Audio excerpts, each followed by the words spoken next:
Bien, mes chers collègues, monsieur l'ambassadeur, merci. Nous allons, si vous le voulez bien, commencer notre réunion en renouvelant à ceux que je n'ai pas vus encore mes meilleurs voeux pour cette année, ainsi qu'à vous, monsieur l'ambassadeur, très bonne année.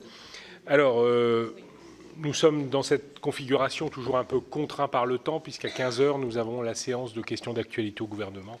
Et en général, tous les sénateurs remontent. C'est pour ça que je serai très bref dans mon propos d'intervention. Puis je vous laisserai la parole après mon propos liminaire. Puis nous laisserons les sénateurs vous poser des questions.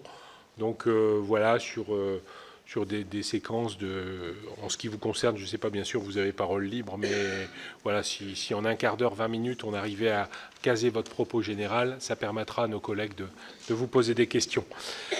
En cette première réunion plénière de l'année 2026, bien sûr, je vous renouvelle mes vœux. J'aurai l'occasion de développer lors de la cérémonie des vœux de la Commission des Affaires européennes, à laquelle j'ai convié tous les ambassadeurs, et vous allez l'être, monsieur l'ambassadeur, puisque j'ai signé les courriers hier, tous les États membres de l'Union. C'est devenu maintenant une tradition de notre commission, avec les présidents des groupes d'amitié aussi. C'est toujours un moment très convivial et agréable. Nous accueillons, chers collègues, aujourd'hui donc M. Pavel Kombos, qui est ambassadeur de la République de Chypre en France, pour évoquer le programme et les priorités de la présidence chypriote du Conseil de l'Union européenne. La présidence succède en effet au Danemark et exerce donc la République de Chypre exerce la présidence du Conseil au cours de ce premier trimestre 2026, avant de la transmettre à l'Irlande. Elle a choisi une devise de présidence qui est un message clair, dans un contexte marqué par de nombreux nuages. Une union autonome, ouverte sur le monde. C'est bien tout le défi auquel nous sommes confrontés en assumant nos valeurs dans un monde qui s'en écarte. J'étais à Chypre lundi pour participer à la réunion des présidents de la COSAC, qui constituait la première réunion politique de la présidence chypriote. Nous avons notamment évoqué les grandes priorités de votre présidence, mais vous nous les présenterez à votre manière. L'autonomie par la défense, la sécurité et la préparation, l'autonomie par la compétitivité, l'ouverture sur le monde et l'autonomie, une union autonome de valeurs qui ne laisse personne de côté, et enfin un budget à long terme pour une union autonome. Je suis également intervenu en tant qu'orateur principal dans une séquence qui était consacrée aux défis géopolitiques auxquels l'Europe est confrontée et aux moyens d'y répondre. Votre présidence s'inscrit en effet dans un contexte marqué par l'affaiblissement sans précédent du multilatéralisme, une fragmentation accrue du monde et le retour des approches impériales, qu'elles soient russes, chinoises ou américaines. C'est aussi un contexte dans lequel les valeurs européennes sont attaquées comme jamais et où l'Union européenne en tant qu'entité est prise pour cible, y compris par un allié, et pas n'importe lequel, les États-Unis. Je l'ai dit lors de la réunion à Chypre et je veux le redire ici aujourd'hui, nous sommes très émus de voir que l'ancien commissaire européen Thierry Breton se trouve aujourd'hui interdit de séjour aux États-Unis en raison de ses prises de position sur la régulation du numérique, tout comme nous condamnons bien sûr les menaces d'accaparement du Groenland. Nous n'acceptons pas la remise en cause de la souveraineté et de l'intégrité territoriale des États, que ce soit en Ukraine ou au Groenland, et nous savons combien cette question est sensible pour Chypre. L'Union européenne doit pleinement assumer une logique de puissance en tenant compte de ses atouts, à commencer par le marché intérieur. Une logique de puissance pacifique et non de puissance impériale, mais bien une logique de puissance qui implique de reconsidérer un certain nombre de paramètres dans notre action. C'est un enjeu important de votre présidence. Néanmoins, permettez-moi de souligner en préambule que l'accent mis sur les enjeux de sécurité ne doit pas conduire à la Commission européenne à empiéter sur les compétences des États membres, notamment en matière de défense. C'est un point de vigilance très important pour le Sénat. Je veux également évoquer les enjeux liés à l'élargissement de l'Union européenne, qui revêt une dimension géopolitique majeure. Nous sommes très attachés au respect des critères de Copenhague et nous pensons que nous devons avancer sur la progressivité du processus d'adhésion. Je veux toutefois mettre l'accent sur la nécessité de conduire parallèlement et urgemment une réflexion approfondie sur les réformes internes que l'Union doit mener avant l'élargissement. On ne doit pas ignorer cet enjeu, faute de quoi nous en ressortirons de toute façon affaiblis. Enfin, la relation aux pays de la rive du Sud, la rive sud de la Méditerranée et à l'Afrique constitue un axe important de la présidence chypriote. Notre commission a examiné le pacte pour la Méditerranée et je veux vous assurer que nous serons particulièrement attentifs à sa mise en œuvre. Et nous avons passé le relais aux Chypriotes de la présidence au sein de la COSAC de la conférence sur la Méditerranée. Et je sais que les Chypriotes seront, de fait, par leur géographie, mais aussi par l'impact géopolitique que ça représente, très sensibles à cette question. Monsieur l'ambassadeur, je vous cède la parole pour que vous présentiez les priorités de la présidence chypriote du Conseil pendant une quinzaine de minutes, si c'est possible, et les membres de la Commission vous poseront ensuite des questions. Je vous remercie. Peut-être un petit film préalable. Merci beaucoup, Monsieur le Président. Et bonjour à toutes et tous et bonne année de ma part. On a un petit film qui ça montre un petit peu les logos de Chypre pour la présidence, que si vous me permettez, on va les jouer parce que c'est intéressant pour voir un petit peu les points qu'on commence.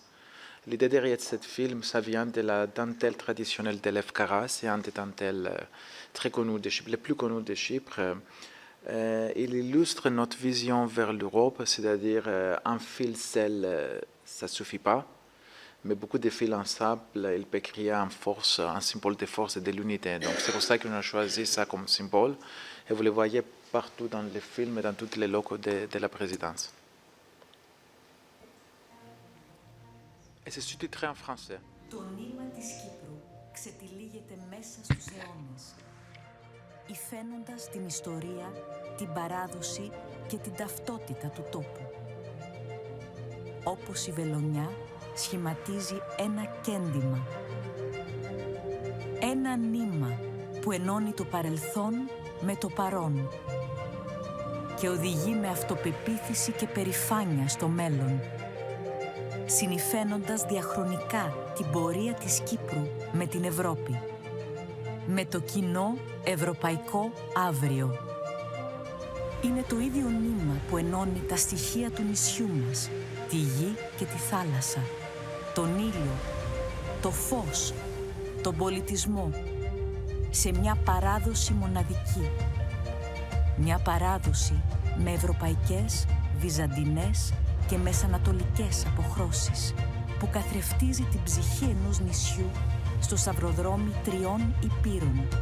Ενός νησιού που ανήκει στην Ευρώπη, στο νοτιοανατολικότερο άκρο της και που εδώ και αιώνες υφαίνει γέφυρες ανάμεσα σε λαούς και πολιτισμούς.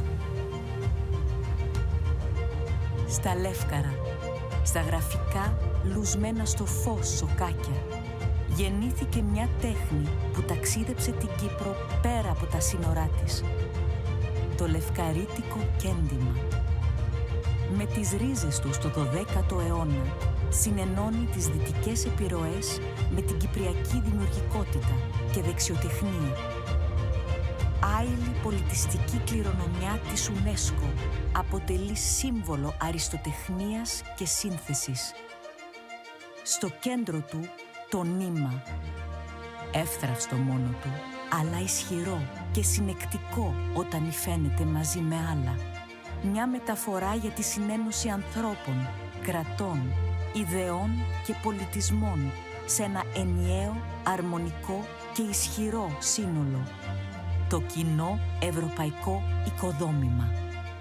Βρισκόμενη στο πηδάλιο της Ένωσης για 6 μήνες, η Κύπρος, ως το τελευταίο διαιρεμένο υποκατοχή κράτος μέλος της που προσβλέπει στην ενοποιητική της ισχύ για επανένωση, παρουσιάζει το δικό της σύμβολο για το κοινό ευρωπαϊκό όραμα. Ένα λογότυπο εμπνευσμένο από το λευκαρίτικο κέντημα, σύμβολο της δύναμης που πηγάζει μέσα από την ενότητα. Το λογότυπο της Κυπριακής Προεδρίας του Συμβουλίου της Ευρωπαϊκής Ένωσης αποτελείται από 27 ψηφίδες. Κάθε μία αντιπροσωπεύει ένα κράτος μέλος. Μαζί σχηματίζουν ένα αρμονικό και ενιαίο σύνολο. Την ένωση των κρατών μελών που συμπορεύονται πιο ισχυρά και πιο ενωμένα με κοινό σκοπό. Μαζί αποτυπώνουν τον κυπριακό ήλιο που εκπέμπει φως, ενέργεια ανανέωση και ελπίδα, δείχνοντας το δρόμο προς ένα κοινό, βιώσιμο και φωτεινότερο ευρωπαϊκό μέλλον. Για μια Ευρώπη ισχυρότερη, πιο αυτόνομη, πιο ανθεκτική, πιο αλληλέγγυα και πιο κοντά στους πολίτες της. Για μια Ευρώπη που ανταποκρίνεται πραγματικά στις προκλήσεις της εποχής. Ασφάλεια, άμυνα, ανταγωνιστικότητα, ενέργεια, πράσινη και ψηφιακή μετάβαση, περιφερειακή συνεργασία, κοινωνική συνοχή και αλληλεγγύη.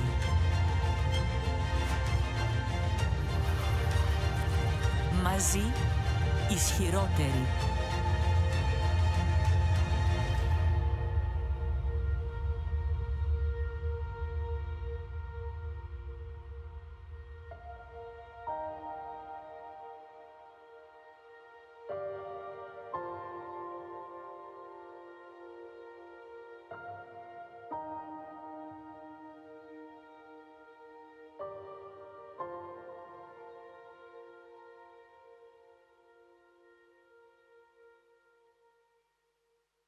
Donc voilà, comme vous avez vu avec ce petit film, je pense que ça dit tout. On est un petit pays qui, début du siècle, ont construit des synergies entre les partenaires et notre région et le reste de l'Europe. Donc c'est plus ou moins, comme vous avez expliqué, ça qui est le message de notre président. Je vais commencer par souligner les liens étroits historiques entre Chypre et la France. Vous le connaissez tous, sur beaucoup de domaines, la défense, la sécurité. Vous avez vu dans les films les châteaux de l'époque des Lusignan. Donc on a une culture commune, l'économie, la technologie. Notre présidence, cette deuxième présidence, commence dans les lumières des récentes signatures d'un partenariat stratégique entre la France et Chypre, le 15 décembre dernier ici à l'Élysée. C'est le premier partenariat stratégique que Chypre signe avec un pays de l'Union européenne. Et ça montre un petit peu les partenariats entre nos deux pays. Dans ce partenariat, il y a beaucoup de domaines de coopération et un plan d'action, mais il y a aussi évidemment la coopération et la coordination sur les questions européennes et internationales. Et ça, je pense que c'est très pertinent vu notre présidence. Comme vous avez souligné, Monsieur le Président, l'Europe en 2026 passe un moment de transition profonde. L'environnement international est devenu plus complexe et plus compétitif. L'économie, l'instabilité économique, nos aspirations pour la paix ils sont mises à l'épreuve. Donc notre présidence débute dans cette cadre qui est instable, comme on a témoigné avec le développement au Venezuela et maintenant en Iran. Il est toutefois également marqué par la guerre en Ukraine, ainsi que par l'intensification des discussions relatives aux garanties de sécurité et aux soutien apporté à l'Ukraine. On avait la conférence des volontaires la semaine dernière à l'Élysée où on a décidé tous de procéder avec plus de garanties pour l'Ukraine. L'Ukraine reste la priorité pour Chypre. On l'a souligné ça pendant la visite du président Christodoulidis et du président Zelensky dernièrement à Nicosie. Tout ça, ça nous met dans un contexte assez difficile. Donc pour l'Europe, ça, c'est un grand défi. Donc, il faut, comme vous avez dit, assurer nos valeurs et nos principes. C'est pour ça qu'on a choisi comme thème l'autonomie, parce que nous pensons qu'une union autonome doit être une union ouverte au monde aussi, quand même. Et on était inspiré, ça, je peux vous dire, par les discours du président français, c'est le premier qui a parlé de l'autonomie et de l'autonomie stratégique. Donc, c'est très intéressant qu'on se trouve maintenant 10 ans plus, 7 ans, je pense, après, qu'on a l'autonomie qui c'est c'est le pilier de notre vision. Nous pensons que l'autonomie et l'ouverture ne sont pas des concepts opposés, évidemment. Comme vous avez dit, elles constituent des piliers complémentaires d'une Union européenne confiante. Et le travail qu'on a fait pour préparer cette présidence est basé sur tout ça. Donc, comme vous avez remarqué à Chypre, on a discuté avant, vous avez vu les infrastructures qu'on a mises en place. vous comprenez que pour un petit pays comme Chypre, c'était un grand défi. On est moins d'1 million, donc on était obligé de tripler notre personnel à Bruxelles. On a fait un travail de 4 ans pour nous préparer avec l'aide des autres États comme Chypre, comme France, excusez-moi, comme les trios de Danemark, de Pologne, comme la Grèce pour se préparer pour cette présidence. Alors, durant notre présidence, il y aura 250 réunions à Chypre dans des niveaux différents, 55 conférences, 198 réunions. Il y a pour la première fois, et ça c'est très important, une réunion des chefs d'État. Donc on aura la réunion des chefs d'État, un informel conseil qui sera en avril, je pense, 23-24 avril à Chypre, avec la participation, et ça c'est très important, des pays méditerranéens, des 10 pays du pacte des Méditerranéens, où on le voit comme une bonne occasion pour ouvrir le dialogue avec nos partenariats, les partenaires de la région. Comme vous avez dit, on a 5 axes de priorité. Le premier, c'est l'autonomie par la défense, la sécurité et la préparation. On comptait, je vais lire moi des choses, comme ça on a plus de temps pour discuter. Donc, on compte consolider et approfondir cette unité en soutenant le renforcement des capacités de défense européennes et l'industrie de défense. Et là, je peux vous rassurer, ça ne veut pas dire qu'il y aura plus de compétences européennes de la Commission, comme vous avez dit, sur ces domaines. La mise en œuvre d'un feuille de route, qui est déjà décidée, pour la préparation de la défense de l'UE et des conclusions du livre blanc sur l'avenir de la défense européenne. Et le troisième, c'est une meilleure coordination entre les États membres et une coopération renforcée entre l'UE et l'OTAN, toujours dans l'esprit de plan complémentarité. Dans le volet de sécurité, ce n'est pas que la défense. Il y a des autres choses qu'on va comment il s'appelle, approfondir. Voilà. Je vous donne des exemples. La liberté de navigation et la sûreté de toutes les routes maritimes. Ça, c'est un élément essentiel. Nous devrons protéger nos frontières et des voies maritimes vitales et sécuriser nos infrastructures critiques et de favoriser des interconnexions énergétiques et commerciales plus résilientes. La résilience de l'eau, ça c'est une chose qui est liée avec notre sécurité ici. C'est une autre dimension stratégique. Et ça c'est lié aussi avec la sécurité, comme je dis. Notre président soutiendra la mise en œuvre de la stratégie européenne pour la résilience de l'eau. Il y a une conférence sur le sujet. Il y a aussi évidemment, que ça c'est très pertinent avec la sécurité, les migrations. On discute de ce sujet depuis 10 ans. Là, on a le pacte pour l'immigration et l'asile qui se met en œuvre cette année.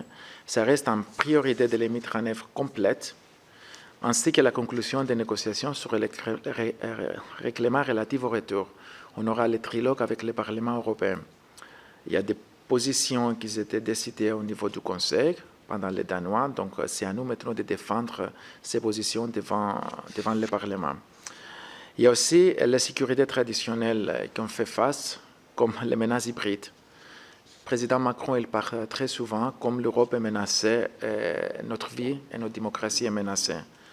Là, on a des cyberattaques, on a les désinformations, des manipulations de l'information étrangère. On l'a vécu ça à Chypre dernièrement. Je pense la France l'a vécu, la Roumanie. Donc, on va procéder avec la coopération et des discussions sur le sujet. Il y a un toolbox de Bruxelles qui est sorti sur ça, donc on va approfondir les discussions. Il y a aussi la question, je vais passer aux deuxième priorité, comme ça on a plus de temps pour discuter. Compétitivité et résilience économique. On ne peut pas parler d'une Europe autonome stratégique sans une base économique solide. Donc là, on part depuis des années à l'Union européenne, et ça je peux vous le confirmer, pour l'approfondissement de notre marché interne, mais on arrive toujours sur le même résultat qu'il y a plus de choses à faire. On a des rapports devant nous, les rapports Draghi et l'État, donc c'est le moment maintenant pour les mettre en œuvre. Donc dans ce contexte, On va procéder, et ça c'est très important, avec la simplification des cadres réglementaires, tout en maintenant des normes européennes élevées. Comme je dis, approfondissement du marché unique, en particulièrement le secteur des services, le secteur de l'énergie et du numérique, le renforcement de la base industrielle européenne, qui est liée avec la sécurité aussi et la défense, et de la souveraineté technologique. L'accès sécurisé en matières premières critiques, qui est très important aussi, la mobilisation des investissements vers des marchés financiers mieux intégrés, la garantie d'une énergie abordable et durable pour les ménages et des entreprises. Je ne vais pas tout lire là, mais je vais juste me consacrer sur les omnibus et les simplifications. Ça, c'est une grande discussion. On aura un conseil européen informel en février. C'est très important. Il y avait une lettre de chef d'État qui était envoyée en décembre. C'est très important d'avancer et finaliser les propositions omnibus. On a 3 devant nous, afin de rationaliser les règles de l'Union européenne et réduire les charges administratives pour nos entreprises. Ça, c'est un clé pour nous.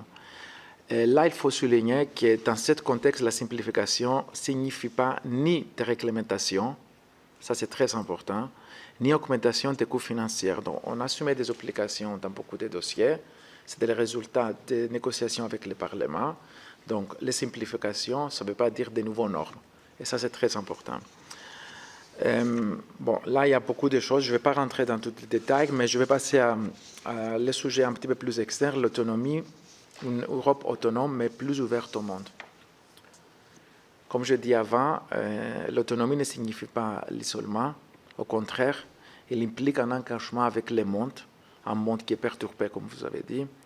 Et cet engagement, ça doit être basé sur nos positions claires et sur des stratégies communes entre nous, entre les 27. On est situé au carrefour de l'Europe, donc on a pour comme président une compréhension approfondie de la région et du dialogue. Cette perspective constitue la cœur de notre engagement en faveur d'une Europe ouverte sur le monde. Nous allons travailler à faire progresser le processus d'élargissement, comme vous avez mentionné. Sur ça, on est clair. L'élargissement, c'est une politique qu'on soutient, on en a profité, mais sur une base crédible et fondée sur la mérite. Il n'y a aucune question sur ça. On a 9 candidats, on a des candidats comme l'Ukraine et la Moldavie, on a des problèmes compliqués là, comme vous le savez très bien. On va continuer les discussions, on va préparer mieux les États, on espère qu'on aura l'ouverture des chapitres et des premiers clusters assez rapidement. Deuxièmement, comme je dis, maintenir le soutien politique, économique et humanitaire à l'Ukraine. Le troisième, c'est renforcer les partenariats avec les voisinages sud et la région méditerranéenne au sens large. Le quatrième, évidemment, c'est soutenir les efforts visant à approfondir la coopération avec les États-Unis et avec le Royaume-Uni. Avec les États-Unis, c'est un partenariat stratégique traditionnel. Il faut discuter. La France le fait. Nous le faisons aussi. Donc, il faut continuer à discuter, malgré parfois des différences entre nous. Et on a vu, par exemple, avec l'Ukraine, que plus on discute, plus on arrive d'avoir des positions communes. Et défendre le multilatéralisme, comme vous avez dit, dans un ordre fondé sur des règles. Vous avez mentionné aussi le pacte pour le Méditerranée. Notre ambition là, c'est d'avoir les premiers projets adoptés pendant notre présidence en printemps, parce que nous considérons que renforcer l'engagement de l'Union européenne avec son voisinage, c'est très, très, très crucial pour nous. On aura aussi une ouverture vers l'IMEC, parce qu'on voit les coopérations avec la Proche-Orient et l'IMEC comme complémentaires. Et dans ce sens-là, on veut approfondir des relations avec les organisations régionales, telles comme le Conseil de la coopération du Golfe, mais aussi comme des pays comme l'Inde et les... je le confus toujours. Arabes Unis, Émirats Arabes Unis. Voilà. La quatrième priorité, très vite, c'est, comme vous avez dit, une union autonome des valeurs qui ne laisse personne de côté. Ça, c'est pour notre citoyen que c'est très important.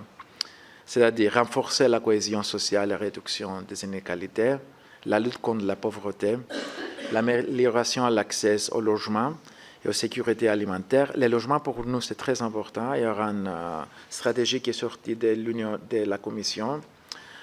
Nous, on prévoit une conférence au niveau ministériel en avril pour ramasser cette discussion en respectant toujours le principe de subsidiarité des pays membres. Renforcer évidemment des systèmes de santé et de la lutte contre les défis en matière de santé mentale. On a des trilogues devant le Parlement sur le sujet de santé. Et je vais passer je vais très vite, au dernier sujet que je pense s'intéresse beaucoup les Français. C'est un budget à long terme pour une Union autonome. Et là, on parle des budgets prochains pour l'Union européenne. On parle du cadre financier pluriannuel 2028 et 2034. Ça, c'est un moment, nous considérons, déterminant pour la capacité d'action future de l'Union européenne. Si on veut avoir une Europe qui peut réagir, il faut avoir une Europe avec un budget qui réponde aux défis d'aujourd'hui. Notre présidence apportera les discussions dans un esprit de responsabilité, de transparence et de compromis constructifs. On a un projet devant nous, on avait des premières discussions. On sait très bien qu'il y a des positions divergentes entre les pays membres. Notre but, c'est de faciliter ce débat, structurer le débat. Et nous avons l'ambition de présenter d'ici la fin de juin un boîte de négociations bien élaboré, si possible avec les chiffres indicatifs, afin de préparer la voie pour conclure les négociations au Conseil européen, mais aussi négocier, et ça c'est très important parce que ce n'est pas que les budgets, mais c'est les budgets aussi, le framework. Comment on peut dire ça en français? C'est les négociations des dossiers sectoriels qu'il faut négocier les priorités pour tous les secteurs, comme l'énergie par exemple, comme les recherches. Donc préparer tous les dossiers sectoriels avec les priorités. Comme ça, tout ça sera prêt pour mettre les chiffres le moment que le Conseil européen décidera à l'avenir le budget total. Donc voilà, c'est ça que je voulais vous dire. Donc je ne vais pas parler plus. Donc je pense que je laissais beaucoup de choses pour me demander, mais le message, c'est très clair. On a devant nous plus de 300 dossiers à gérer. On a plus de 40 trilogues devant le Parlement européen. On sait très bien que les discussions avec le Parlement européen peuvent être compliquées pour des raisons différentes. On sait que des discussions au Conseil aussi peuvent être compliquées. Donc, on va essayer de négocier le maximum de dossiers. Des dossiers qui vont du CEF, par exemple, jusqu'à l'omnibus, comme je mentionnais, les cybersécurité, et tout ça, le pacte de l'immigration, et tout ça en gardant en tête qu'il faut avancer, il faut promouvoir notre stratégie autonomie, et il faut renforcer les liens avec les pays de notre voisinage, et surtout l'Ukraine. Merci, Monsieur l'ambassadeur. C'était déjà très précis et vraiment, je pense, en lien direct avec mon propos. Et en tout cas, je sens très bien que vous abordez cette présidence pour y avoir été de façon très, très sérieuse et avec des objectifs à tenir. Je pense à deux sujets très clairs. Vous parlez du CFP à la fin. Vous êtes bien en charge de parler de la question du CFP. Je connais l'état des finances publiques de votre pays sur lequel nous pourrions prendre certains exemples. Après, sur l'immigration, je sais aussi que vous avez vécu une période assez difficile et délicate, il y a plus d'un an, avec une immigration très massive sur Chypre, qui était l'île de repli. Voilà. Et puis, en ce qui concerne votre volonté d'unité, comme je le voyais dans le film, c'est vrai que c'est à espérer, parce que cette fracture qu'il y a au sein de l'île est quand même assez importante, et j'espère que cette présidence vous permettra, avec vos alliés européens, à essayer de réengager un dialogue construit et plus facilité avec la Turquie, mais je sens que c'est quand même compliqué. Allez, on attaque les questions. Alors, il y a Didier Marie et Marta de Sidrac se prépare. Merci, Monsieur le Président. Qu'est-ce que vous préférez? On prend toutes les questions ou on les prend par trois? Un par un, d'accord. Ça va venir. Donc, on les prend un par un. Donc, ça veut dire, soyez concis dans vos questions et comme ça, monsieur l'ambassadeur sera concis dans ses réponses. Il nous reste à peu près 45 minutes. Merci, Président. Merci, monsieur l'ambassadeur. Ravi de vous retrouver. Souhaitant à Chypre une très belle présidence du Conseil de l'Union européenne. Vous l'avez mentionné, le contexte géopolitique est particulièrement perturbé. Nous assistons malheureusement à un renversement d'alliance de la part des États-Unis. Les menaces s'accumulent. Aussi, j'aurais quelques questions sur le sujet. La première, c'est comment Chypre appréhende les menaces de M. Trump sur le Groenland et si par malheur une initiative des États-Unis était prise à l'égard de ce territoire d'outre-mer du Danemark, partie prenante de l'Union européenne, comment envisagez-vous de répondre ? Ma deuxième question, toujours relative à celle-ci, c'est que les États-Unis menacent l'Europe, lui demandant de déréguler ce que nous avons mis en œuvre via le DSA et le DMA dans le domaine numérique. Nous souhaitons, et je vous demande si vous partagez cette ambition, que nous mettions totalement en œuvre ce que nous permet aujourd'hui le DSA pour sanctionner les grandes sociétés numériques américaines. Et d'autre part, quelle est votre feuille de route pour la mise en œuvre du bouclier démocratique qui a été annoncé par la Commission ? J'aurais beaucoup d'autres sujets, mais vu que j'ai de nombreux collègues qui veulent parler, je vais m'arrêter là. Merci Didier de ta compréhension. Nous avons 8 inscriptions, donc voilà. Monsieur l'ambassadeur. Je vais commencer en disant qu'il ne faut pas oublier que chaque présidence exerce la présidence du Conseil. Donc, parce que là, on a parlé de 2 sujets qui ne sont pas la compétence du Conseil. C'est plutôt la compétence des autres institutions, on pourrait dire. Donc, je vais commencer par le Groenland. Évidemment, on a vu les propos des différents officiels américains. On a vu les réactions européennes. On avait une déclaration de la part de l'Union européenne.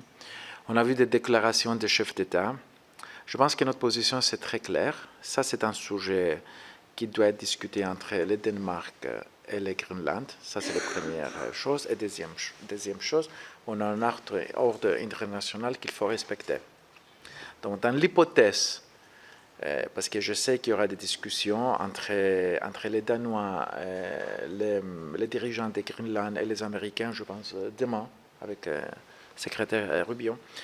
Disons maintenant dans l'hypothèse qu'il y aura une évolution négative, je pense que collectivement, on va réagir appropriément. Okay. Mais c'est clair que tout le monde dit la même chose. Notre ordre international doit être respecté. Et ça, je vous l'ai dit, je viens d'un petit pays. On peut pas, on est basé sur, on paie beaucoup d'attention sur les droits internationaux, qui est la fondation de notre monde après la Deuxième Guerre mondiale. Et le respect des frontières, ça fait partie de cet ordre. Donc, dès qu'on commence à violer cette principe, comme en Ukraine, on commence à avoir beaucoup de complications et de problèmes. Donc, je pense qu'on est clair sur ça. Mais en même temps, je vais vous dire aussi que très souvent, en discutant avec des partenaires, on trouve des solutions. Donc, c'est pour ça que je pense que c'est très important que les pays concernés discutent entre eux. Okay? Mais nous, on est clair. Donc, l'Union européenne suit le dossier très, très proche. Et on va coordonner notre réponse avec les HRVP, Mme Kallas. Sur le DMA DSM, je pense que là, on a beaucoup d'outils à notre disposition. On a vu comment la Commission réagit. Nous, on soutient pleinement la réaction de la Commission. Je pense que tous les 27 sont dans la même ligne. Donc, si la Commission veut aller au-delà de ça et procéder avec des autres fines financières contre les autres sociétés étrangères, c'est leur prérogative. Il y a les règlements sont clairs. On les a négociés, j'étais là pendant les négociations, donc on était très clair sur les obligations des entreprises étrangères. Il y a un respect, il y a un cadre, on est les premiers qui ont établi ce cadre. Maintenant, c'est la Commission de décider comment on procède. Mais c'est clair que le Conseil soutient ça qu'elle a décidé. C'est co-décision, c'est avec le Parlement. Sur le deuxième, c'était sur le bouclier de défense. Mais je pense que j'ai répondu sur ça. On va avancer avec les discussions. On les considère pertinents. Donc, il y aura des discussions au niveau du Conseil sur le sujet. Je pense qu'il faut avancer, examiner tous les outils que la Commission a proposés pour mettre en œuvre un système qui va nous protéger contre les menaces des pays tiers. On est tous les victimes. Marta Tsidrack et Catherine Morin-Desailly se préparent. Merci, Président. Excellence, merci beaucoup pour votre présentation et à la suite de mon collègue Didier Marie, je me félicite de cette présidence chypriote du Conseil européen. J'avais une question qui porte sur des thématiques que vous avez partagées avec nous. Je pense à l'autonomie, je pense à l'énergie. Ce sont deux thèmes que vous avez évoqués. On sait qu'il y a au sud de l'île de Chypre des gisements de gaz naturel conséquents qui sont aujourd'hui, de ce que je sais, mais justement, c'est une question que j'ai à votre égard, Excellence, qui sont aujourd'hui exploités par Exxon, sauf erreur de ma part, Chevron et je crois Shell. Oui, très bien. Oui, mais il me semble qu'en termes de pourcentage, les points ne sont pas les mêmes. Donc justement, si vous pouviez nous éclairer là-dessus. Donc dans la continuité de la question qui vous a été posée par mon collègue Didier Marie, est-ce que cela peut, à un moment donné, par rapport aux ambitions que vous affichez de cette présidence du Conseil européen, au regard du contexte géopolitique, je pense évidemment au Groenland, cela a été évoqué, mais je pense Venezuela aussi, je pense d'autres enjeux qu'il peut y avoir autour de ces thématiques. Est-ce que cela peut, à un moment donné, peser aussi dans votre positionnement à la tête donc, du Conseil européen? De quelle façon est-ce que vous envisagez cette présidence sur ces sujets éminemment aujourd'hui critiques et particuliers? Donc ça, c'était ma première question. Ma deuxième question porte sur l'élargissement. Vous avez évoqué la Moldavie, vous avez évoqué l'Ukraine. Vous n'avez pas beaucoup parlé des Balkans, en fait, l'élargissement sur la zone des Balkans. Donc je voulais avoir également votre sentiment. En ce moment, il y a évidemment le sujet de l'Albanie et du Monténégro, mais il y a aussi à la porte d'autres pays des Balkans. Je pense à la Macédoine du Nord, je pense à la Serbie. Donc je voulais connaître votre Kosovo, bien sûr, qui aussi se met en ligne, Bosnie-Herzégovine, qui ne sont pas des sujets simples. Et je voulais avoir un petit peu votre sentiment, comment la présidence chypriote du Conseil envisage aussi d'élargir peut-être le débat sur cet élargissement vers l'Union européenne en intégrant la réflexion sur les Balkans. Je vous remercie. Merci beaucoup. Je vais commencer par le dernier point. C'est un exprès que je ne peux pas parler de tous les pays candidats. L'élargissement, ça reste en priorité pour tous. Donc, c'est vrai qu'on a le sujet de l'Ukraine et la Moldavie, que j'ai déjà mentionné. Mais comme vous avez dit, on a le Monténégro et l'Albanie. Le Monténégro, leur but, c'est de finir, de conclure les négociations cette année pour avoir une accession en 2028. Donc, nous, on va procéder avec ça. L'idée, c'est d'organiser même un working group pour le traité d'accession à partir de cette année. Donc, on travaille très proche avec la Commission et les autorités du pays pour avancer sur cette procédure. Pour l'Albanie, on va les accompagner pour clôturer plus de chapitres possibles dans les clusters. Ils ont un trajet assez clair qu'ils veulent rentrer à l'Union européenne en 2030. Donc, nous, on est là pour les accompagner sur ça. Et après, vous avez mentionné des autres pays qui sont plus compliqués, comme la Bosnie et la Macédoine du Nord. C'est vrai que là, il y a des procédures internes et des critères qui ne sont pas encore là pour procéder. La commission, elle a bien décrit tout ça dans son rapport. Donc, nous, on est prêts de discuter, mais la procédure démocratique, il doit être là, et les critères que la commission a mis, ils doivent être respectés. Ça, je pense qu'on est clair quand même. Donc, il y a aussi la Serbie. Okay.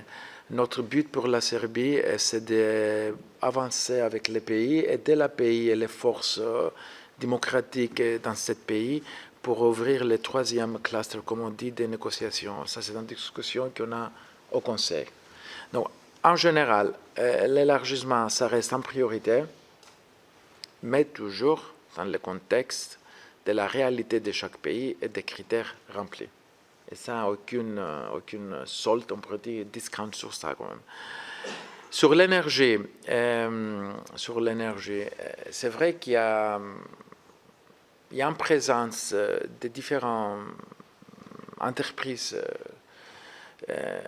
au sud de Chypre, dans ça qu'on appelle les blocs. La majorité des blocs appartient à Total. C'est une société française, une entreprise française. Donc, surtout, c'est important qu'il y aura les blocs, comme on dit, 6, où il y a un des blocs qu'on a trouvé des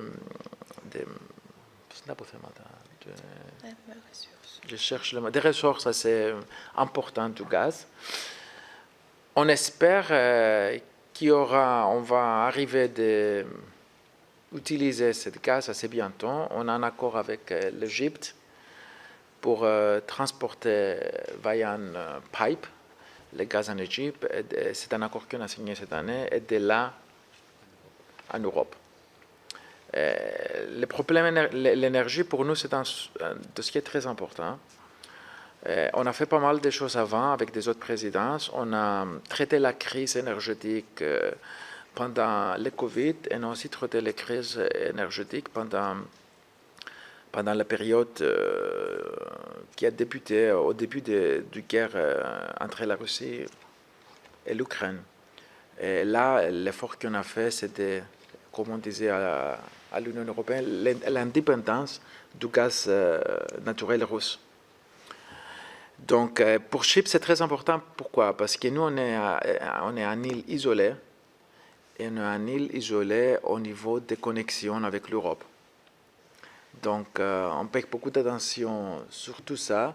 Il y aura maintenant une discussion sur l'énergie, sur les nouveaux grids, l'électricité grid de l'Union européenne qu'on va avancer.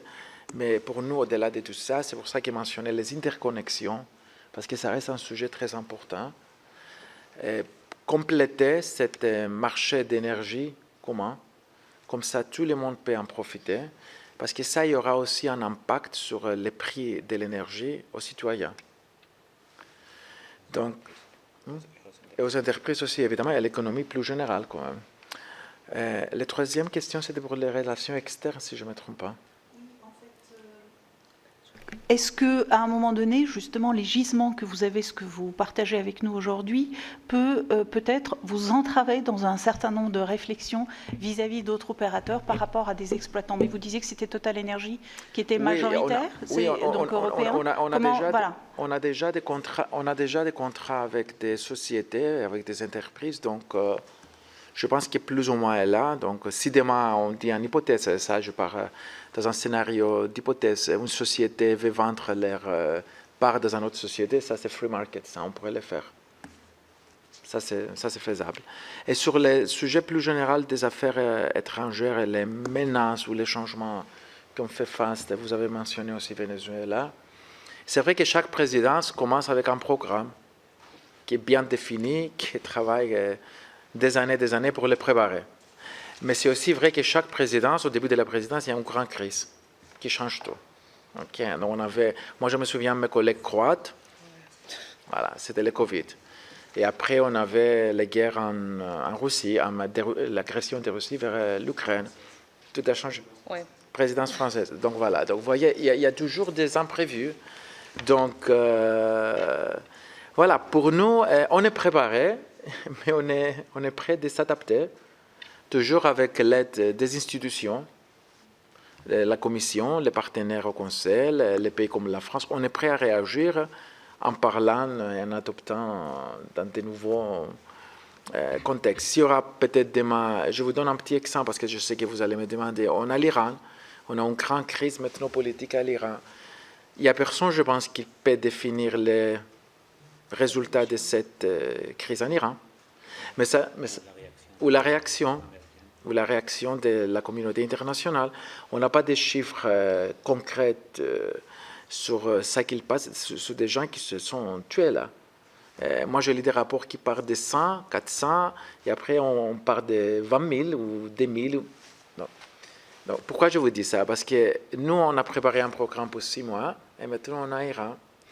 Et c'est Chypre, c'est pour ça que c'est important, qui est le pays plus proche de l'Iran, le pays européen plus proche de l'Iran. Donc, c'est-à-dire, si demain il y a une crise, je vois qu'il y a pas mal de pays comme le nôtre qui ont demandé à leurs citoyens de quitter l'Iran. La France a dit la même chose, je pense. On va commencer à voir l'évacuation. Et l'évacuation va passer par Chypre.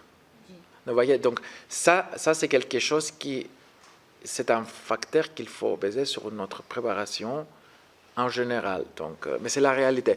Un petit chose sur l'énergie, et je reviens. Oui, il fallait vous dire qu'on a signé un accord avec Liban, que c'est très important, récemment, sur la délimination de notre zone maritime. Et donc, et là, je sais que Total, elle a aussi un accord avec le Liban. Elle est présente au Liban. Donc, vous voyez, le contexte géostratégique là, de présence, c'est très important. Catherine Morin-Desailly et Jacques Fernic se préparent. Chers collègues, je vous rappelle qu'il faut... Voilà. J'en dis pas plus. On a compris, Monsieur le Président. On va aller vite. Monsieur l'ambassadeur, vous avez parlé à plusieurs reprises d'autonomie.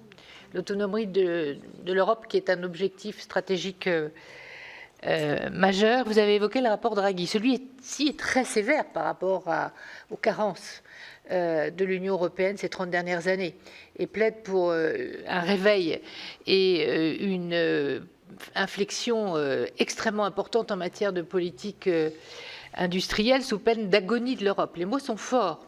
Alors, qu'allez-vous faire? Qu'allez-vous impulser sous la présidence de Chypre en matière de réveil de l'Europe pour sa politique industrielle? Et je pense en particulier, mes collègues vont encore me réentendre toujours sur les mêmes sujets, en matière de numérique. On dépend pour aller 80%, le cloud européen dépend en réalité, en tout cas les données des Européens dépendent des solutions américaines. Or, vu le nouveau contexte géopolitique, les menaces de découplage numérique entre les États-Unis et l'Europe, c'est une réalité maintenant qui est proche. Ce qu'on appelle maintenant la techflation et la hausse importante de prix des services et produits numériques dont on est aussi menacé potentiellement, comme pour l'énergie. Le désengagement aussi des États-Unis, des instances qui permettraient de protéger l'Europe. Vous savez qu'ils se sont désengagés d'au moins 3 instances liées à l'Europe, et je pense en particulier à l'European Center of Excellence for Countering Hybrid Threats, c'est-à-dire qu'on n'est plus aidé désormais par les États-Unis pour lutter contre les menaces hybrides. Or, vous avez d'ailleurs noté comme objectif lutter contre les ingérences étrangères et la désinformation. Tout cela est lié, bien entendu, à nos dépendances à ces technologies dangereuses, à ces technologies étrangères. Donc, quel est votre plan de bataille en matière de politique industrielle et, bien entendu, ça va sans dire, d'application de tous les règlements européens que nous avons votés à la quasi-unanimité et dont je vois qu'avec le paquet Omnibus, on retarderait l'application parce qu'on flagelle devant les Américains et qu'on ne veut pas appliquer, ils nous menacent, ils nous intimident, ces règlements qui sont si importants pour nous. Voilà. Merci, monsieur l'ambassadeur, pour... Moi, je pense qu'on a déjà fait pas mal de choses. C'est vrai que les rapports Draghi et l'État, ils critiquent pas mal de choses. Une des choses qu'ils critiquent, c'est le fait qu'on n'a pas encore enlevé toutes les barrières, comme on dit, sur le secteur des services. Ça, c'est une discussion très connue quand même. Donc, je pense qu'il y a les discussions qui continuent à l'Union européenne. Et l'omnibus que vous avez mentionné, c'est très important. Parce que l'omnibus, il nous aide à faire quoi? Simplifier le système pour donner plus de l'argent, on pourrait dire. On a déjà des économies de 8 milliards d'euros. Donner plus d'argent à l'économie européenne pour se développer. Ça, c'est la première chose. Donc, on avance avec l'omnibus. Après, pour le digital, là, il y a pas mal de projets qui sont... Je ne peux pas vous citer tous les projets. Hein. Il faut qu'elle les trouve ici, tous les actes qu'on va faire. Okay? Mais il y a pas mal de dossiers qu'on va avancer. Il y a un dossier, par exemple, sur la décarbonisation de l'industrie, qui c'est très important, qu'on va promouvoir. Il y a aussi l'Industrial Accelerator Act, qu'on va aussi promouvoir. Donc, il y a des secteurs spécifiques. Vous avez parlé du space, par exemple, n'est-ce pas? Ah non, ma collègue serait intéressée. L'espace. Vous n'avez pas parlé d'espace. Donc, attendez. Si vous voulez, je vais vous dire plus concrètement. Alors, on a des axes sur l'artificial intelligence qu'on va promouvoir. Et il y a aussi un grand sujet qu'on va discuter, c'est la recherche, qui est liée avec tout ça que vous avez dit. Parce que maintenant, on est dans le contexte de définir les priorités pour la recherche, qui est liée avec tout ça que vous avez dit. Donc, et tout ça, il faut le voir un petit peu, c'est ça que je vais souligner, il faut le voir dans le contexte du budget qu'on discute. Okay. Parce que là, la Commission a proposé de créer un fonds de compétitivité pour aider les entreprises de développer. Donc, je vois que tout ça c'est lié, donc je peux vous dire plus sur ça. Si vous voulez, je peux regarder, je peux vous envoyer des réponses plus écrites sur tous les dossiers quand même. Oui, merci Président. Monsieur l'ambassadeur, ma question porte sur la construction et la façon de construire ce fameux cadre financier pluriannuel donc pour 2028-2034. Parce que, donc vous l'avez dit, il y a toujours des imprévus, des coups durs auxquels on ne s'attendait pas pour les présidences successives. Mais là, le contexte fait qu'on est vraiment dans un défi existentiel, soit l'effacement, soit l'affirmation face à la Russie, la Chine et une administration Trump, on l'a dit, qui veut explicitement notre effacement et qui ne fait pas mystère d'ailleurs de sa volonté, et elle le fait déjà, de peser sur nos élections pour que tout ce qu'il y a d'anti-européen chez nous progresse. Dans ce contexte-là, les choix qui seront mis en œuvre pour ce budget européen seront déterminants. C'est nos capacités futures pour affronter les défis. La présidence danoise n'a pas pu vraiment avancer sur le front de ce nouveau budget. La nouvelle architecture proposée par la Commission a dû être revisitée, notamment parce que sur la question des dépenses agricoles, ça n'allait pas du tout. Il y a la question des rabais pour les plus grands contributeurs qui reste épineuse. Comment la présidence chypriote envisage cette question des rabais qui pourrait, là, clairement fragiliser nos capacités budgétaires et ouvrir la voie à une Europe à la carte qui va vers un effacement. Il y a l'emprunt commun post-Covid, il y a c'est le dernier Conseil européen qui a été décidé pour soutenir l'Ukraine à défaut d'utiliser les avoirs russes. C'est une décision quand même qui nous sauve d'une impasse programmée qui aurait été celle qu'on aurait eue s'il n'y avait pas de moyens conséquents. Les nouvelles ressources propres sont donc vitales pour assurer face à ces emprunts communs. Comment la présidence chypriote compte s'y prendre pour convaincre parmi les États membres ceux qui sont les plus frileux là-dessus? Merci. Alors, les discussions pour les budgets européens, chaque fois, il y a un mysticisme derrière tout ça, si je peux dire ça. Okay? Donc, c'est un procédure qui est assez long. Donc, les Danois, c'était les premiers qui ont tenté d'ouvrir la discussion. Nous, on est les deuxièmes. Il y aura aussi les Irlandais. Vous savez très bien que chaque pays, car un petit peu ses cartes fermées jusqu'au dernier moment. Donc, on dit tous, je vous dis ça par expérience parce que je faisais partie des négociations la dernière fois. Alors, on a tous les positions qu'on l'exprime. On continue à les exprimer. pour longtemps. Et à la fin, le chef d'État, il y a la préparation qui est faite à l'arrière. Et à la fin, le chef d'État se met au Conseil de l'Europe, au Conseil européen. Il s'enferme dans une salle pour beaucoup d'heures. Tous les médias disent que c'est le drame. Et à la fin, there is white smoke, comme on dit, qui sort. Donc, on commence par ça. Donc, dans ce contexte, c'est vrai que chaque pays a des intérêts nationaux. Nous, par exemple, je vous donne au titre national maintenant. On est en île. Donc, comme en île, on aimerait avoir une contribution supplémentaire, comme on avait avant, selon les traités. Ok, ça existe depuis toujours. Mais en même temps, on est présidence là, donc on va traiter les sujets en tant que présidence. C'est vrai qu'il y a une architecture qui ne plaît pas à pas mal de pays membres. C'est vrai aussi qu'il y a un des grands problèmes, c'est la participation des pays membres dans cette nouvelle architecture et les contrôles qui vont être faits, et aussi la diminution du budget pour l'agriculture et la diffusion des deux piliers agriculture et fonds de cohésion ensemble. Donc, elle a créé une problématique assez importante pour, je peux vous dire, pas mal de pays membres. Okay. Donc,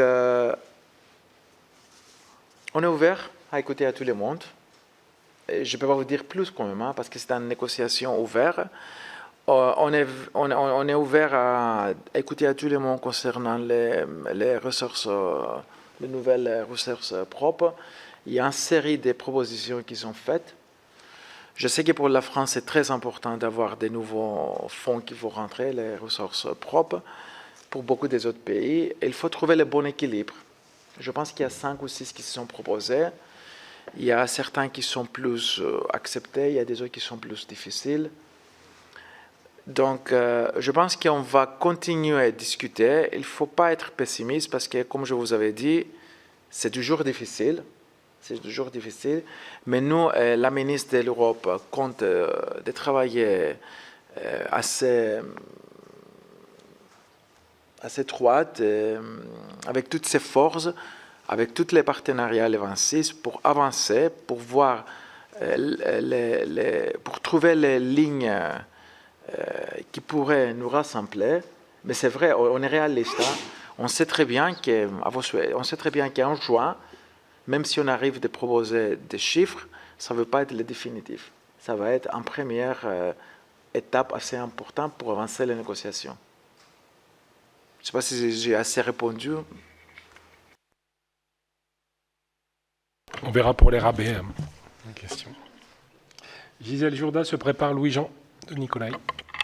Merci, Président.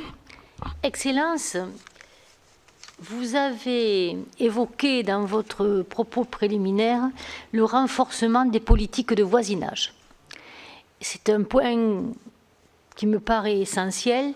Donc, ma question portera sur celui plus particulier du partenariat oriental, puisque en 2014 a été signé donc un contrat d'association, que donc les pays comme l'Ukraine, comme donc la Moldavie et la Géorgie faisaient l'objet de ce type de contrat, eu égard donc au conflit en Ukraine, tout ça donc c'est tout à fait logique, a été mis quelque part en stand-by, mais il n'empêche que le partenariat oriental et le contrat courent toujours. Donc je souhaitais savoir lors de votre présidence comment vous allez donc évaluer cet aspect-là de la politique de voisinage. La seconde politique de voisinage porte sur la Méditerranée. Donc, nous y sommes particulièrement attachés, mais je souhaiterais évoquer plus particulièrement le pacte pour la Méditerranée.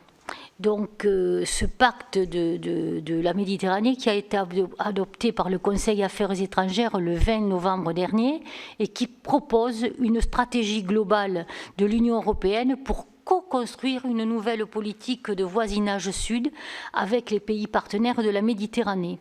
Alors, je sais que à Chypre, qui est l'État membre de l'UE le plus proche du Proche-Orient. Donc, vous êtes sensible aux questions liées au conflit israélo-palestinien. Donc, et vous avez capacité à parler aux deux parties, mais aussi donc, par votre engagement sur l'ouverture d'une voie maritime d'acheminement humanitaire vers Gaza, solution à laquelle les autorités françaises ont apporté leur soutien.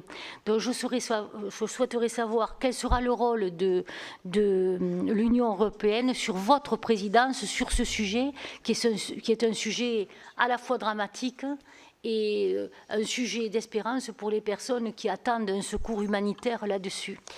Et le troisième volet, j'en conclurai là, je sais que vous ne pourrez me répondre que partiellement, mais en tout cas, je souhaiterais savoir dans quelles dispositions vous vous sentez donc, dans ce rôle donc, au niveau de l'Union européenne pour donc, nouer relation avec l'ensemble des membres donc, des réseaux de renseignement qui appartiennent donc aux pays de l'Union européenne.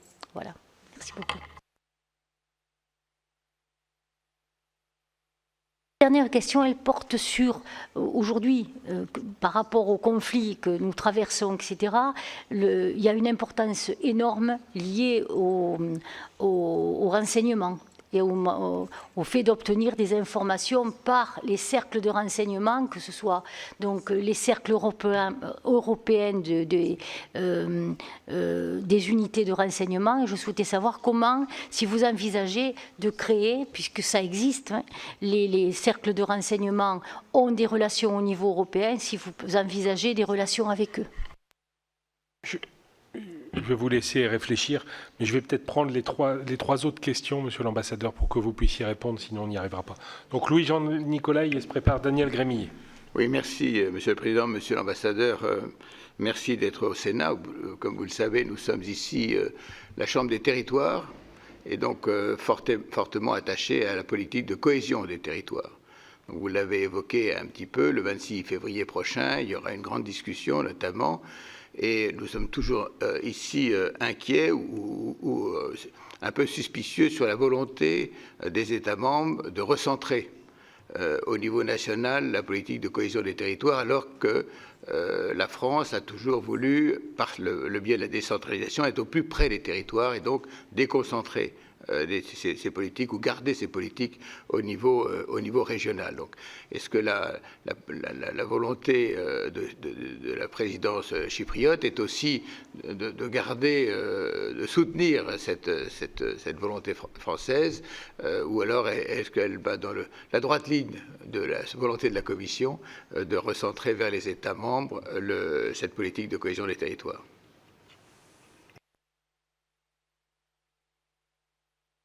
Oui, merci, Madame le Président. Monsieur l'ambassadeur, deux questions. La première, partout à travers le monde, les politiques agricoles sont à l'offensive et que ce soit l'Asie, que ce soit les États-Unis, mettent des budgets considérables de manière à apporter une sécurité alimentaire pour le futur. Et on a l'impression que l'Union européenne, alors que la PAC fait partie de l'histoire de l'Europe depuis ses débuts, aujourd'hui n'en fait plus une priorité. Donc une fragilité, au-delà du monde paysan, c'est une fragilité de l'indépendance et de la sécurité alimentaire future du peuple européen. Et deuxième question, effectivement, Mercosur, votre pays est rentré dans l'Union européenne, on était à mi-parcours de la négociation. C'est une négociation qui a duré 40 ans. Et ma question, elle est simple.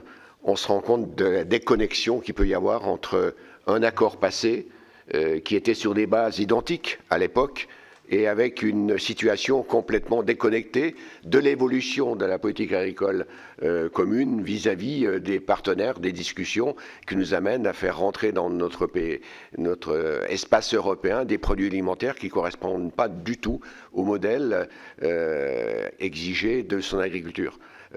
Donc ma question, elle est de savoir dans les négociations en cours si vous allez revoir effectivement le fonctionnement et de ces négociations de manière à remettre à jour. On ne peut pas partir avec des histoires aussi anciennes et aussi déconnectées de la réalité entre deux choses complètement opposées.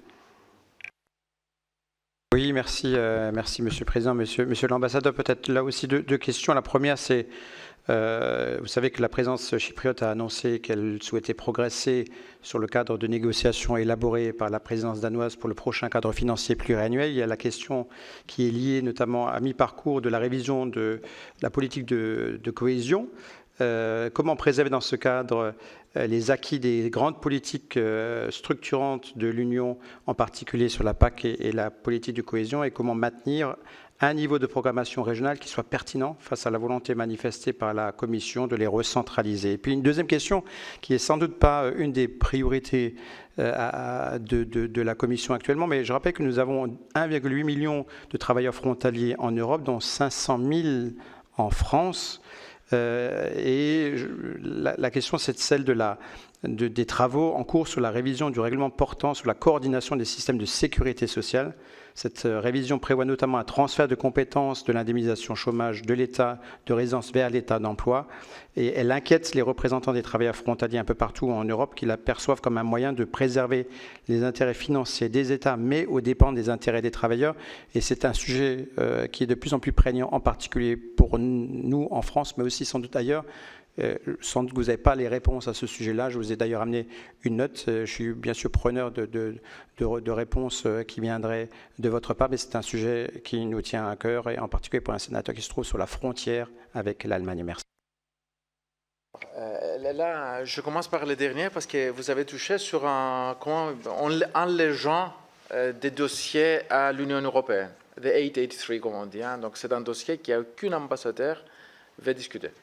Moi, je vous dis très honnêtement, c'est un sujet qui est très compliqué. Moi, j'ai assisté aux dernières fois qu'on a essayé de trouver... Non, ça, je le sais. Non, parce que j'ai négocié les dernières fois, j'étais là. Donc, j'étais là quand on a eu un accord. C'est un sujet très difficile. OK? Donc, parce que le sujet, c'est qui va payer les contributions. On arrive à ça. Donc... franchement, je ne peux pas rentrer dans des aspects techniques, mais c'est archi compliqué. On a trouvé des solutions, surtout des compromis sur les compromis, mais chaque fois, on n'arrive pas à trouver un accord. Donc, les dernières fois, on avait un accord au Conseil, on avait un accord au Parlement, on revient au Conseil, c'était rejeté. Donc, ça, c'était en 2022, si je ne me trompe pas, parce que j'étais à Bruxelles. Donc, c'est vrai que tous les présidents évitent de toucher ces dossiers, parce qu'ils savent très bien que c'est très difficile. Il y a même des gens qui disent que peut-être il faut réviser toute l'architecture de ce dossier. Okay. Alors, notre ministre, il était assez courageux. Bonne chance à lui. Il a décidé de réouvrir le dossier. Ils vont faire encore une tentative. Ils vont discuter, parce que je lis la note avant de venir, hein, je savais que vous allez me demander sur ça. Et ils vont rediscuter avec les pays membres pour voir si on peut trouver, comme on dit en anglais, un landing zone, donc un point de référence commun pour avancer où on avait le blocage la dernière fois. Mais en même temps, parce que je vous dis c'est très compliqué, il faut parler aussi avec le Parlement. Parce que le problème qu'on avait avec ce sujet, on avait un accord avec le Parlement qui était rejeté par le Conseil. Il était rejeté au dernier moment par le Conseil. C'était pendant la présidence slovène, si je ne me trompe pas. Donc, je ne vais pas vous dire plus de détails, mais c'est vrai que la volonté de notre présidence, et je salue la volonté de mes collègues qui ont décidé de réouvrir ce dossier. Ça c'est clair. Sur les Mercosur, alors, la présidence chypriote est arrivée à la fin de cette négociation, tout à la fin. C'est vrai que c'est une négociation qui ça dure plus de 24 ans. Je suis bien conscient des inquiétudes de pas mal de pays membres sur des sujets qui étaient liés au fait qu'on a imposé avec le paquet climatique qu'on a adopté pendant la présidence française des obligations à non producteurs et agriculteurs. Et je trouvais toujours les demandes des pays d'avoir similaires obligations aux pays tiers logiques. Ok. Donc, quand on a commencé à discuter ce sujet, ça, ce n'était pas un acquis. Et je pense que les dernières discussions qu'on avait avant l'adoption, on a réussi d'avoir 3 choses. Cette clause miroir, qui c'était en demande. On arrivait d'avoir aussi ce qu'on appelle un frein d'urgence. C'est dans les cas où il y a une augmentation des imports. C'est surtout, on parle de la viande bovine. En Europe, on arrivait même de tomber de 8%, si je ne me trompe pas, à 5%, qui c'est déjà positif. Et on est arrivé aussi, que ça c'est très important, d'avoir les mêmes contrôles et les mêmes normes imposées aux pays tiers. Et ça, c'était quelque chose qu'on demandait. Et en même temps, et ça, je reviens sur les premiers sujets que vous avez soulevés, sur les questions de l'agriculture, c'est vrai que le budget s'est diminué. C'est diminué. La proposition initiale, c'était diminué. Mais ça, c'est la proposition de la Commission. Okay. Il y avait une diminution de 95, je pense, milliards. Okay. On arrivait d'avoir une réunion avec la dernière discussion sur le Mercosur, où on avait une avance de 45 milliards qu'il va être donné à partir de 2028 aux agriculteurs. Pourquoi je vous dis tout ça? Est-ce que l'accord est idéal? Il n'y a aucun accord qui est idéal, hein? Ça c'est vrai, ok. Est-ce que les pays qui avaient des inquiétudes légitimes ont succédé d'avoir une amélioration de l'accord? Ça c'est clair. Alors, est-ce que ça suffit? Je ne peux pas vous donner la réponse sur ça. Ça, je vous dis très honnêtement. Mais ça que je peux vous dire, qu'on va arriver de créer un marché le plus grand au monde. Il y aura un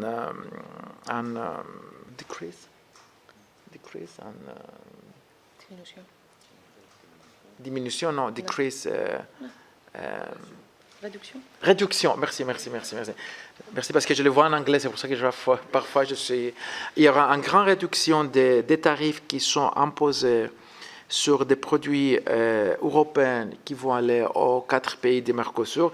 Et là, je peux vous citer par exemple les vins, qui a une réduction de 35%, les fromages 28%, l'alcool, le chocolat. Donc, il faut voir aussi les aspects positifs. Et moi, je pense qu'on peut continuer à discuter avec la Commission quand ils vont mettre en œuvre cet accord, parce que, honnêtement, je ne pense pas que la Commission européenne a la volonté de causer des problèmes à nos agriculteurs. Hein. Ça, je vous dis très honnêtement. Et pour compléter un petit peu les tours d'horizon, même à Chypre, on avait des réactions par des agriculteurs. C'est global, ce n'est pas qu'en France. On avait en Chypre, on avait en Belgique. Il y avait des agriculteurs qui n'étaient pas contents. Je pense qu'il faut aussi expliquer à notre secteur, les détails de cet accord et expliquer que peut-être, quand on va les mettre en œuvre, il y aura peut-être des possibilités d'encore corriger des choses. Sur les cohésions, Chypre fait partie de ce qu'on a mis les amis de cohésion. Ça, je vous avais répondu. Donc, pour nous, c'est une politique et c'est très important, c'est pertinent. Donc, on a une position assez claire sur ça. Et je pense qu'en tant que présidence, on va essayer de promouvoir le maintien de ce financement pour cette politique. Il y avait une autre question que je... Sur le Gaza et la Proche-Orient, c'est notre région. Je pense que je vous avais répondu, c'est notre région. Donc, on a un président et un ministre qui parlent avec le chef d'État de la région, plus ou moins dans un contexte quotidien. Nous, on veut mettre l'accent un petit peu sur cette région aussi. C'est pour ça qu'on va inviter les chefs d'État pendant le conseil informel. C'est pour ça qu'on veut... il y avait par exemple la visite du président du Conseil européen, de la présidence de la Commission au Liban, en Syrie, maintenant en janvier. On va essayer de renforcer les relations et l'aide pour le Liban. On va essayer de continuer à soutenir la Syrie. Et évidemment, on va continuer à soutenir le Gaza. Comme vous avez dit, nous, on a un couloir maritime qui ça marche depuis des ans. On a plus de 30 000 de tonnes, y compris des lettres français qui passent par ce couloir. Donc c'est clair qu'on va continuer à travailler pour renforcer les discussions avec cette région.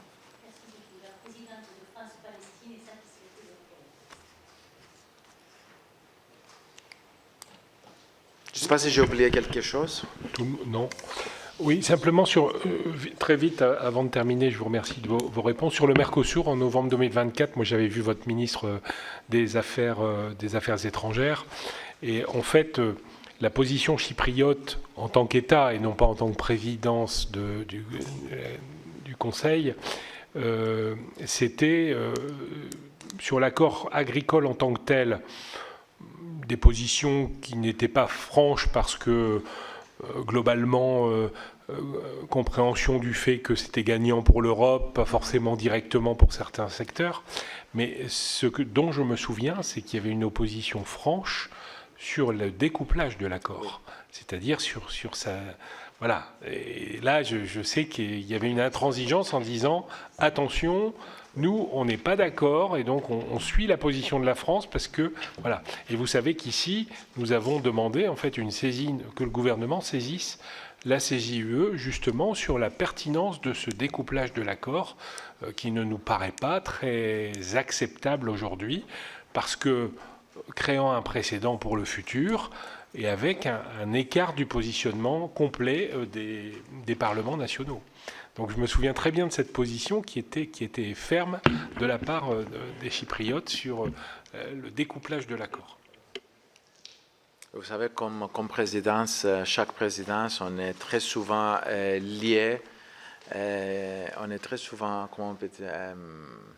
obligé de suivre l'avis juridique de nos patrons, comme on dit à Bruxelles, que c'est le service juridique du Conseil. Donc, si le service juridique du Conseil donne un avis qui est X, en présidence, pas beaucoup de marge de manœuvre.